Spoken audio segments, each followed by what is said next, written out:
As of late 2025 and early 2026, the average credit card balance for Americans is around $6,500. But here's what's really crazy.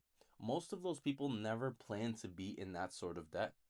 They didn't just wake up one day and decide to owe thousands of dollars. It just happened. One swipe at a time and one small purchase at a time until you're drowning. So the big question is, why is it so hard to stop using that credit card? And here's the truth that nobody wants to admit. These credit card companies use psychology against you. They have spent billions on marketing and advertising, studying how your brain works so they can exploit it. And I know this because I once fell victim to this endless cycle. I was once in $5,000 worth of credit card debt, guys, and I know it may not seem like a lot, but back then it was affecting my day to day life. Each purchase that I made felt justified, each one felt small, but together they destroyed my financial life for a moment. Luckily, now I've become more educated and I've paid off all of that debt. I have no more consumer debt. And that's when I realized it wasn't about willpower, it was about understanding the system that's rigged against you. So, in this video, I'm going to show you exactly how these credit card companies manipulate you into buying and buying even more so you can finally break free from the cycle. The first reason why you keep on spending, guys, is that comparison hijacks your brain. There's a quote that says comparison is the thief of joy. And I know we've all probably heard of that before, but it's true. Comparison isn't just stealing your joy, though, it's stealing your money. You open your phone, guys, and you see a TikTok just like this. Please don't copyright strike me. I don't know if I'm protected or not, so this is the audio. Now, just to be clear, guys, no hate on whoever this is, but this is what I'm talking about. Your brain immediately goes to, if they can do it, so can I. You see all of these people flexing, all of the cash, but you don't see what went into even making the video.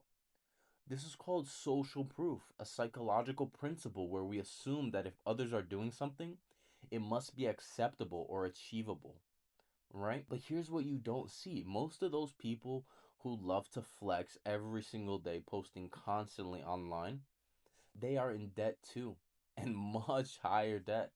They're just better at hiding the consequences. But you don't see that part. You only see the highlight reel. And your brain doesn't know the difference between they can afford it and they're faking it. So what happens? You take it at face value. You feel like you're left behind.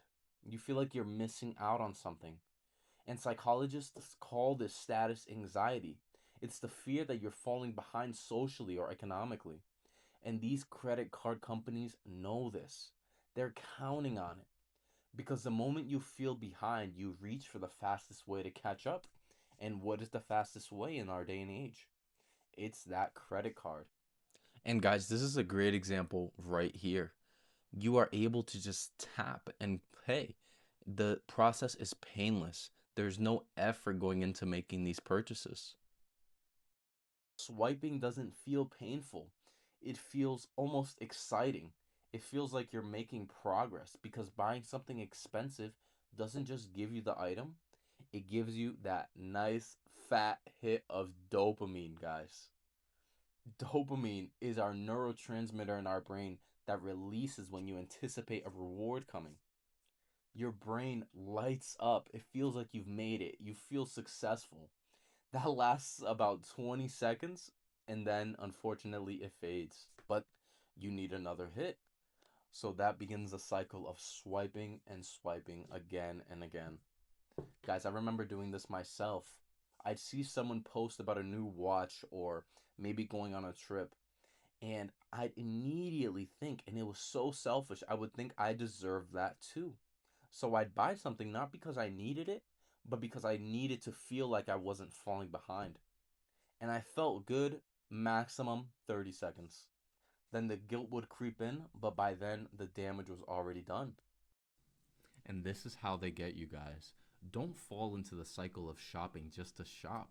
This is how you get into so much consumer debt. Be honest with yourself, my friends. How many things have you bought in the last month Not because you wanted the thing, but because you wanted the feeling it gave you. Let me know down in the comments below, because this is the start to that endless cycle. Guys, the second reason people just can't stop using that credit card is that credit limit. Oof. When you see that you have a 5,000, 10,000, maybe even $15,000 credit limit, your brain doesn't even register it as money that you are borrowing. It registers that as available money to you. You take a look at that balance and then you tell yourself, wow, I have $15,000 to burn. And that is the trap right there. Research in behavioral economics shows that when people's credit limits increase, their spending increases as well. Not because they suddenly need more things, things just don't magically appear, but because they have access. Having that access creates the illusion that they can afford it. And let me say that one more time, guys. Access to these funds feels like affordability. And these credit card companies know this. And that's why they keep raising your limit. It's not to help you. Discover doesn't raise your credit limit by $5,000 to help you out. It's to get you to spend more and keep a balance so the interest starts accruing every single day. Take a look at this TikTok here, guys, and let me know what you think down below.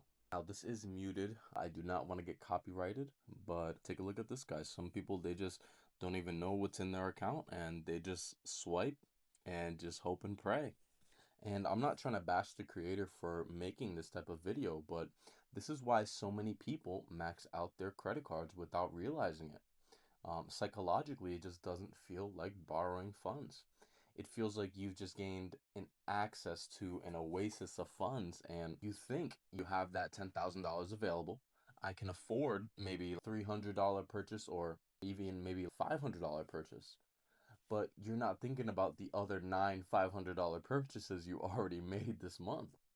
Your brain doesn't track that cumulative spending in real time. It tracks those individual decisions that you make.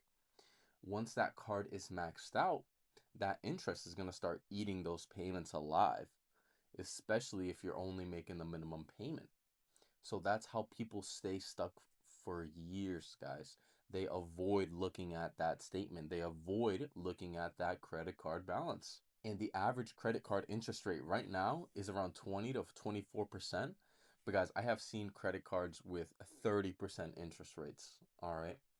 If you owe $6,000 and you only make the minimum payments, you'll pay a total over $10,000.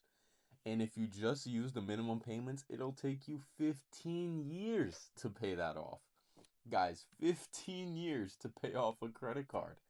That is insane. But that is something that I didn't even understand when I was in this sort of debt. I thought I'm making the minimum payments, I'm being as responsible as I can, but all of those payments were just going off interest. And those credit card companies were making bank off of me. They love that type of consumer. Here's a question that should make you uncomfortable, guys. If your credit limit suddenly dropped to $500 tomorrow, would your spending change overnight? And if the answer is yes, that tells you everything. Most people, they don't spend based on necessity. They spend based on the availability of the funds that they have. And that's exactly what these credit card companies want from you. The third reason people keep using their credit cards is because those small purchases that you make every single day, they start to feel harmless.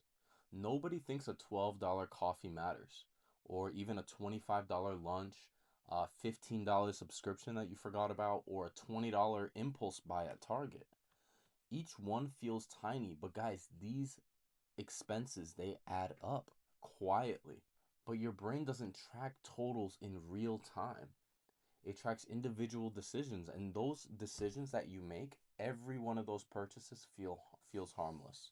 This is why so many people feel confused when they take a look at their statement and they have spent so much. People can say they don't even buy expensive things, so they don't know where their money goes, but these small purchases that are being made every single day, they add up, and at the end of the month, that balance is just going to keep rising and rising.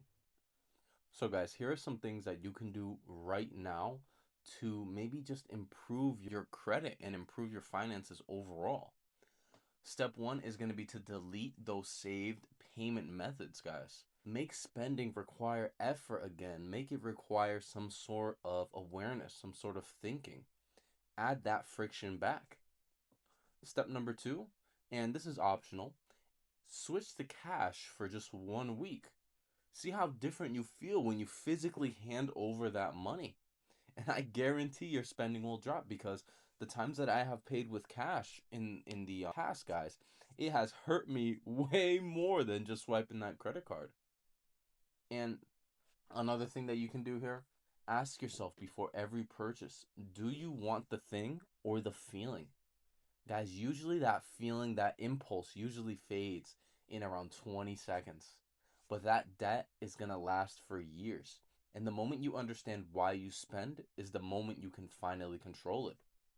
But you have to act. Delete that saved card. Take back control of your money because these credit card companies are counting on you not doing that. Guys, if you enjoyed this type of video, make sure to like and subscribe as it helps me make better videos and helps the algorithm push these types of videos out more. Because on this channel, we don't just talk about money, we talk about how your brain reacts with money. I hope you have a great rest of your day today.